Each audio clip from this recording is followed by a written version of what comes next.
Good morning. आज आप लोगों को सेकंड चैप्टर विद्युत विभव एवं संधारित्र चैप्टर का नाम है, उसमें से विद्युत विभव हो चुका है और विद्युत विभव का जो डेरिवेशन है वो हमको बताना है। वो सबसे इम्पॉर्टेंट टॉपिक है। यानी किसी बिंदु पर यदि विद्युत विभव निकालना है किसी आवेश के कारण तो हम कैसे निकालेंगे। यानी बिंदु आवेश के कारण किसी बिंदु पर विद्युत विभव का गणितीय व्यंजक यानी फार्मूला बिंदु आवेश के कारण, ठीक है ना। इसके पहले हम विभव की परिभाषा पढ़ चुके हैं, है ना। विभव की परिभाषा, उसका मात्रक, विमीय सूत्र, ये सब कुछ हो चुका है। आज हमको पढ़ना है विभव के लिए एक फार्मूला, बिंदु आवेश के कारण किसी बिंदु पर विद्युत विभव, ठीक है। तो टॉपिक है बिंदु आवेश के कारण किसी बिंदु पर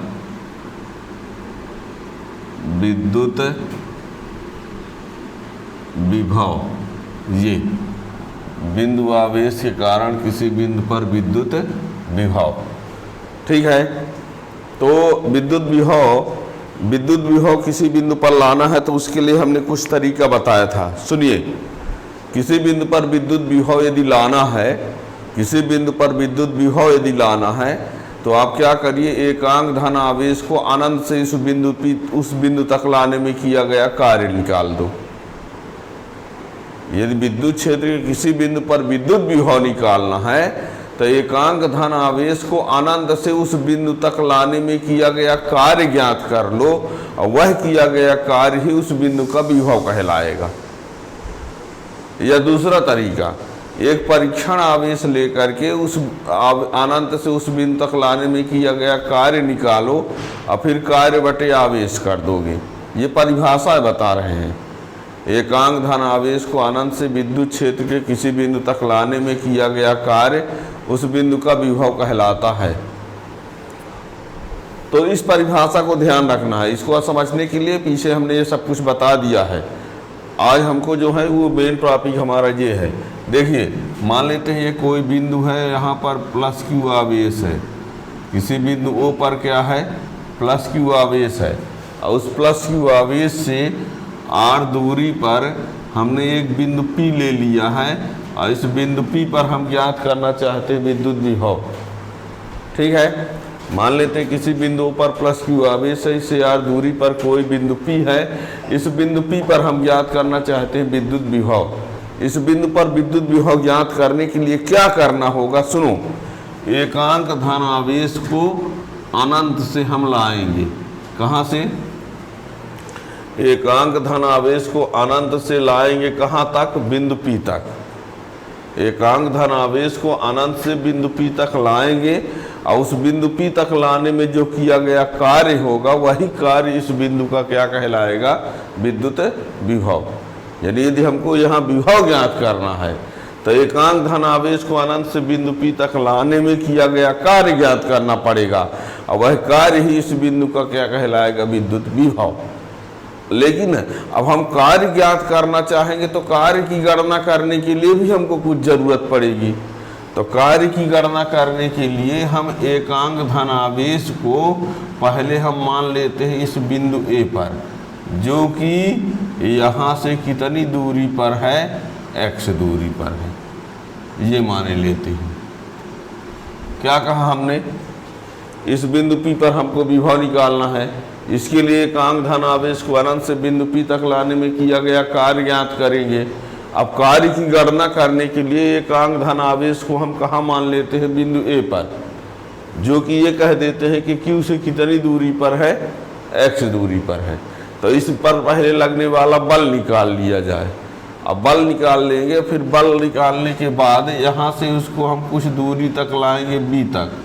कितनी दूरी तक, dx दूरी तक। पहले एकांक धन आवेश को हम A पर लेंगे, A पर एकांक धन आवेश लेकर के उस पर लगने वाला बल ज्ञात कर लेंगे। जब बल मालूम हो जाएगा तो ए से बी तक उसको लाएंगे एकांक धन आवेश को, कितनी दूरी तक लाएंगे, dx दूरी तक। और जब dx दूरी तक लाने में किया गया कार्य मिल जाएगा बल गुणे विस्थापन से, तो फिर अनंत से r तक उसका हम क्या कर देंगे, समाकलन। फिर से सुनो, इस बिंदु पर हमको क्या ज्ञात करना है, विद्युत विभव। इसके लिए हमको क्या करना पड़ेगा, एकांक धन आवेश को अनंत से बिंदु P तक लाने में किया गया कार्य ज्ञात करना पड़ेगा। ये विभव की परिभाषा है। अब हम कार्य की गणना करने के चक्कर में पड़ जाएंगे। अब कार्य की गणना करने के लिए क्या करना पड़ेगा, तो हम एकांक धन आवेश को यहाँ पर मान लेते हैं बिंदु A पर, जो कि यहाँ से कितनी दूरी पर है, x दूरी पर है। तो उस पर लगने वाला बल कितना होगा वो ला लेंगे कूलाम के नियम से। और जब बल मालूम हो जाएगा तो उसको थोड़ी दूरी तक लाएंगे, dx दूरी तक। और थोड़ी दूरी तक लाने में किया गया कार्य मालूम कर लेंगे पहले। और जब थोड़ी दूरी तक लाने में किया गया कार्य मालूम हो जाएगा तो अनंत से इस बिंदु तक लाने में किया गया कार्य ज्ञात करने के लिए उसका समाकलन कर देंगे। और जो कार्य का मान आएगा वही कार्य इस बिंदु P का कहलाएगा विद्युत विभव। ठीक है, तो चलते हैं, अब लिखते चले और बताते भी चलेंगे। देखिए दिख रहा है, इधर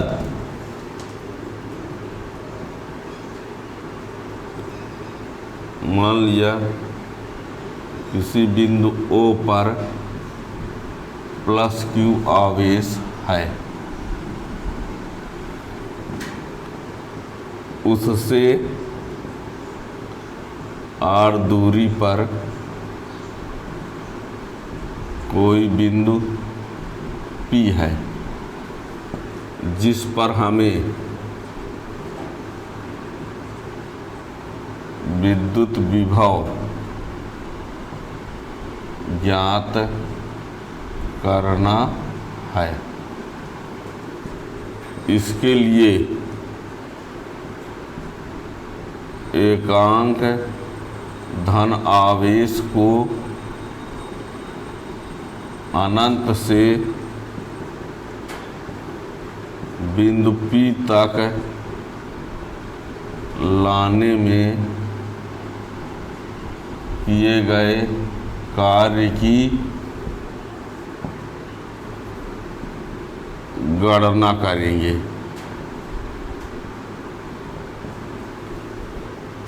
किसी बिंदु पर प्लस Q आवेश है, इससे R दूरी पर कोई बिंदु P है और इस बिंदु P पर हमें विद्युत विभव ज्ञात करना है। इसके लिए एकांक धन आवेश को अनंत से बिंदु P तक लाने में किए गए कार्य की गणना करेंगे। ठीक है, तथा कार्य की गणना करने के लिए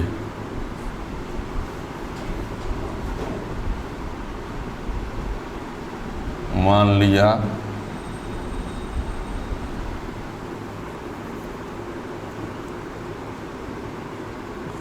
बिंदु A पर एकांक धन आवेश है जो कि O से यानी Q से x दूरी पर है। कार्य की गणना करने के लिए मान लिया बिंदु A पर एकांक धन आवेश है जो कि Q से x दूरी पर है, तो उस पर लगने वाला बल,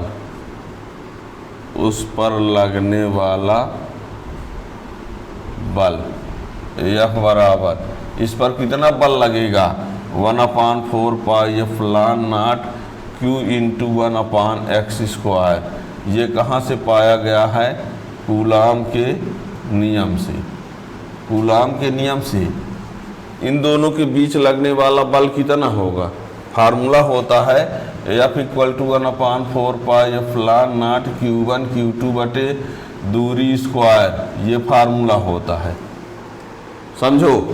1/4 पाई F ln नॉट, ठीक है।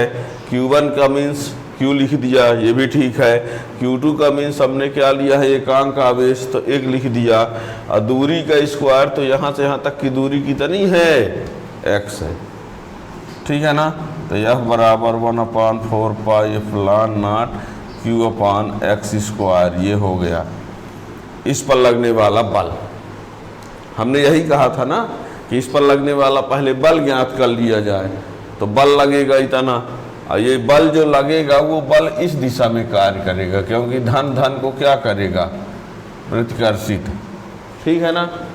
अब हम क्या करेंगे, इस एकांक धन आवेश को A से B तक अर्थात dx दूरी तक लाएंगे। और जब A से B तक अर्थात dx दूरी तक लाएंगे तो किया गया कार्य बराबर होगा बल गुणे विस्थापन। किया गया कार्य बराबर होगा बल गुणे विस्थापन। तो बल यानी ये इतना, अब विस्थापन कितना ले लेंगे, dx। लेकिन एक बात और है कि हम बल तो इधर लग रहा है, अब विस्थापन A से B की तरफ कर रहे हैं, तो ऋण चिन्ह लगाना पड़ेगा। वो ये बताएगा कि बल और विस्थापन विपरीत दिशा में है, ठीक है। अब एकांक धन आवेश को A से B अर्थात dx दूरी तक लाने में किया गया कार्य। क्या दिक्कत है?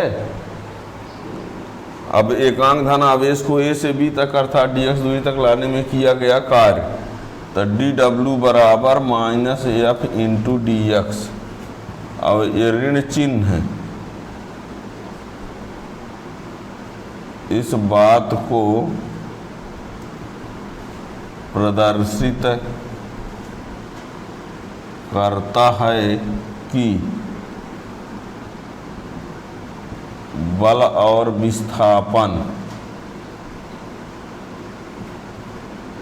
विपरीत दिशा में है, ठीक है। ये आपका मान रख दो, दिख रहा है।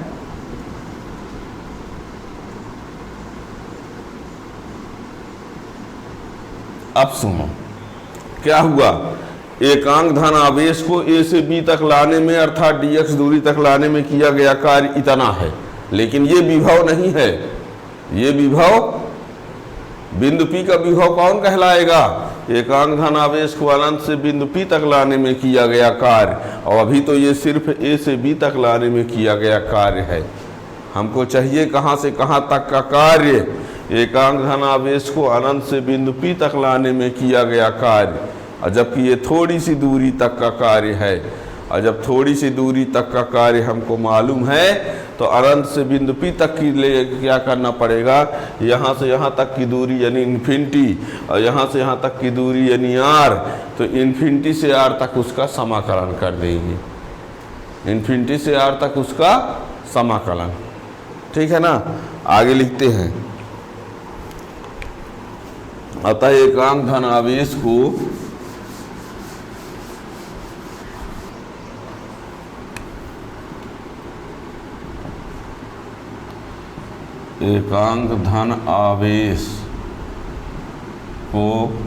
अनंत से P तक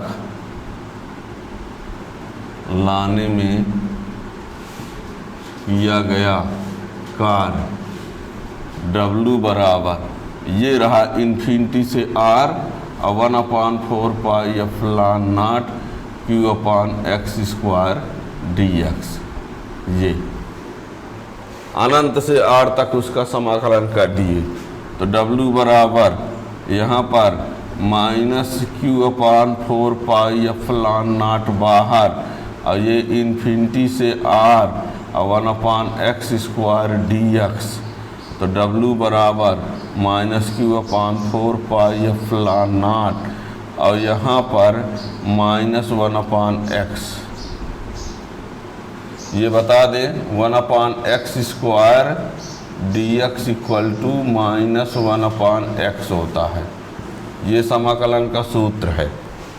1/x² d x equal to minus 1/x समाकलन 11th क्लास फिजिक्स में है। ये 1/x² का समाकलन माइनस 1/x होता है।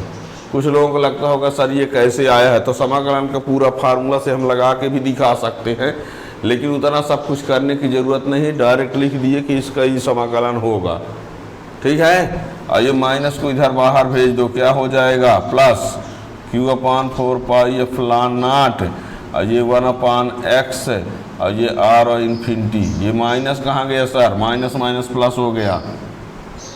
समाकलन का ये नियम है। आप लोगों को दिक्कत यहीं पर है, और दिक्कत का कारण क्या है, 11th क्लास पढ़े नहीं, कोरोना चल रहा था। पर है तो अब ये तो है नहीं कि कोरोना की वजह से समाकलन जहाँ ज़रूरत पड़ती थी तो बिना समाकलन के भी काम चल जाएगा, ये तो हो नहीं सकता। समाकलन में कोरोना से कोई छूट नहीं है कि समाकलन जो समाकलन की ज़रूरत है वो समाकलन करना ही न पड़े, ठीक है ना। तो यहाँ पर 1/x² का समाकलन माइनस 1/x हुआ, ये माइनस माइनस प्लस हो गया 1/x r इन्फिनिटी। यहाँ पर निश्चित समाकलन का रूल होता है, एक बार यहाँ उच्च सीमा रखेंगे, एक बार निम्न सीमा, तो क्या हो जाएगा देखना। एक बार यहाँ उच्च सीमा मीन्स r, फिर माइनस करके निम्न सीमा यानी इन्फिनिटी q/4πf(ln)0 1/r माइनस 1/इन्फिनिटी। 1/इन्फिनिटी 0 होता है तो q/4πf(ln)0 1/r और 1/इन्फिनिटी इक्वल टू 0 होता है। ये तो ये कार्य हो गया। इसी को हम चाहें तो w equal to 1/4πf(ln)0 q/r लिख सकते हैं।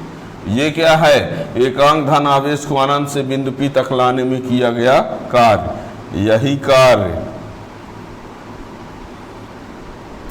बिंदु P पर विद्युत विभव होगा, विद्युत विभव होगा।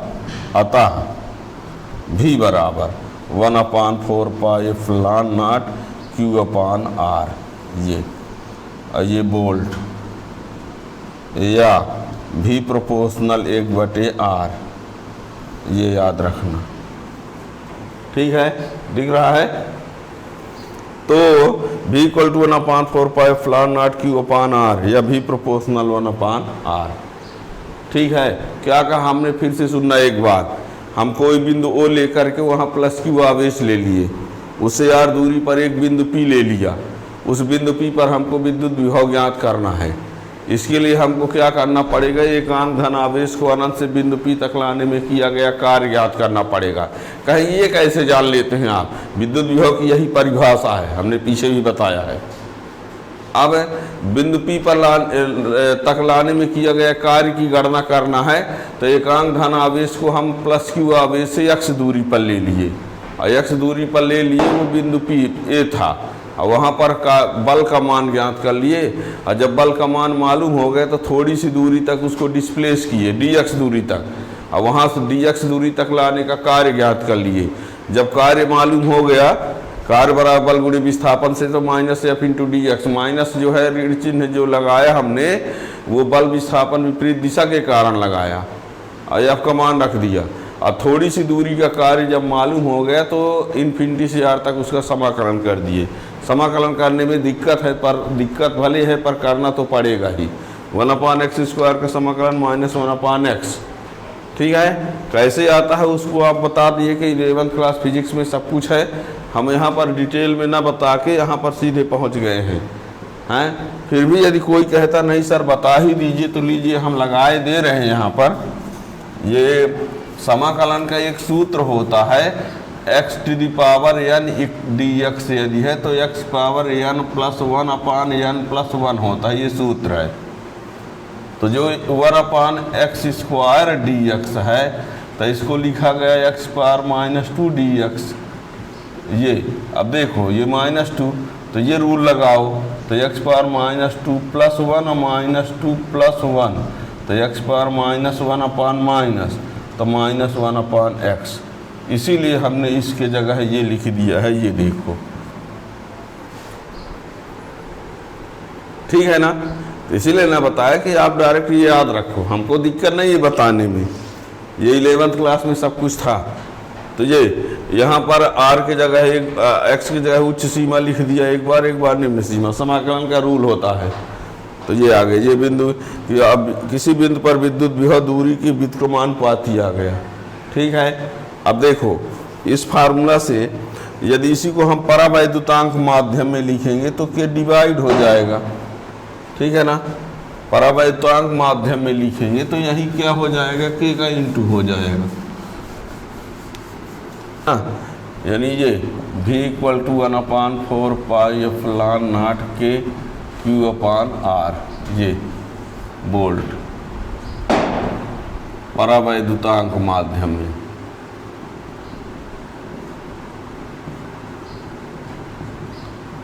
ठीक है ना।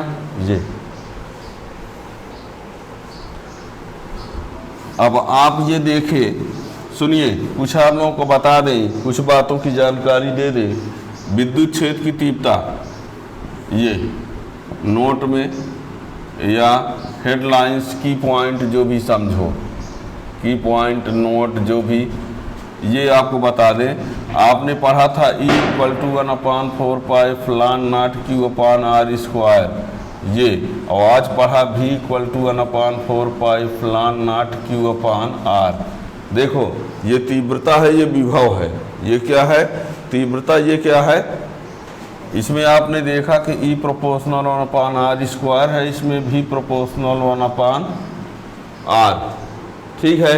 याद रखना ये जो है कैसी राशि है, सदिश, और ये क्या है, अदिश।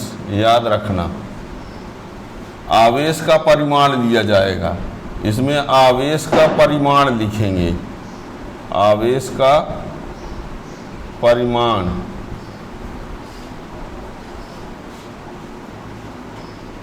लिखना होगा तथा दिशा दिखाना होगा। जब कहीं भी फार्मूला लिखेंगे तो ये आवेश का परिमाण लिखना होगा तथा दिशा दिखाना होगा। और इसमें क्या करेंगे, आवेश चिन्ह सहित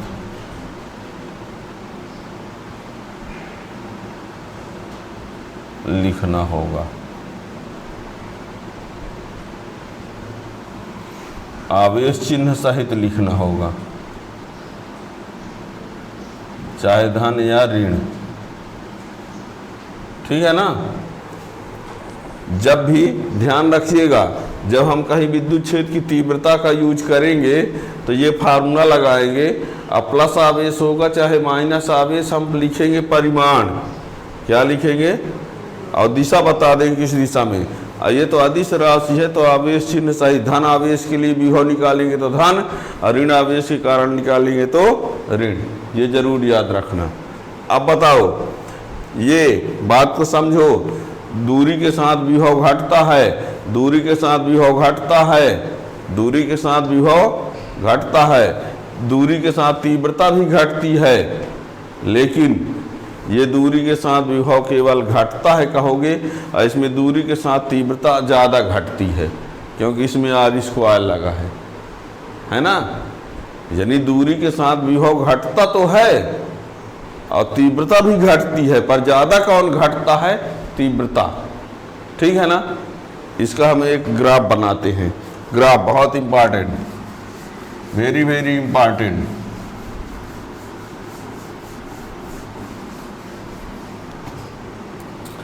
देखिए ये रहा R और ये है E और V दोनों, ठीक है। ये बताएगा E को, ये बताएगा V को, ठीक है ना। ये कई बार ग्राफ पूछा गया है कि इनमें से कौन A और B दे देता है, बोलता है कौन E है कौन V है, ठीक है ना। तो ये E आपने देखा E proportional 1/r square, V proportional 1/r, E proportional V square कह सकते हो। ठीक है ना, याद रखना ये। और ये ऐसी वैल्यू है, यदि r इक्वल टू 1, यदि r इक्वल टू 1 तो E बराबर V। यदि r का मान 1 लिया जाए तो E और V दोनों क्या होंगे, बराबर होंगे। ठीक है ना, इसको जरूर ध्यान देना, ये बहुत ज़रूरी क्वेश्चन है। ठीक है ना, ग्राफ का भी पूछ दिया जाता है, उसमें ये पूछ देता है कौन E को इंडिकेट करता है, कौन V को इंडिकेट करता है। ठीक है ना, तो अब तक में आप लोगों को ये पता चल गया। अब ये हमने आप लोगों से बोला था कि जैसे V इक्वल टू 1/4 पाई फलान नॉट Q/r, ये होता है वायु में, इसमें, और V इक्वल टू 1/4 पाई फलान नॉट K Q/r, ये परावैद्युतांक। ठीक है ना, तो V dash equal to V/K आया। ठीक है ना, V डैश इक्वल टू क्या होगा, V/K, यानी परावैद्युतांक में विभव घटता है। ठीक है ना, यानी परावैद्युतांक में V क्या होता है, डिक्रीज। परावैद्युतांक में V का मान क्या होता है, घटता है। आप लोग अब तक में पढ़े हैं F dash equal to F/K, E dash equal to E/K, और आज V dash equal to V/K पढ़ लिए। इसका मतलब क्या हुआ, परावैद्युतांक में बल का मान घटता है, परावैद्युतांक में तीव्रता घटती है, परावैद्युतांक में विभव घटता है। आगे जो भी आएगा देखा जाएगा, है ना। ये सब आप लोग याद रखेंगे। Thank you.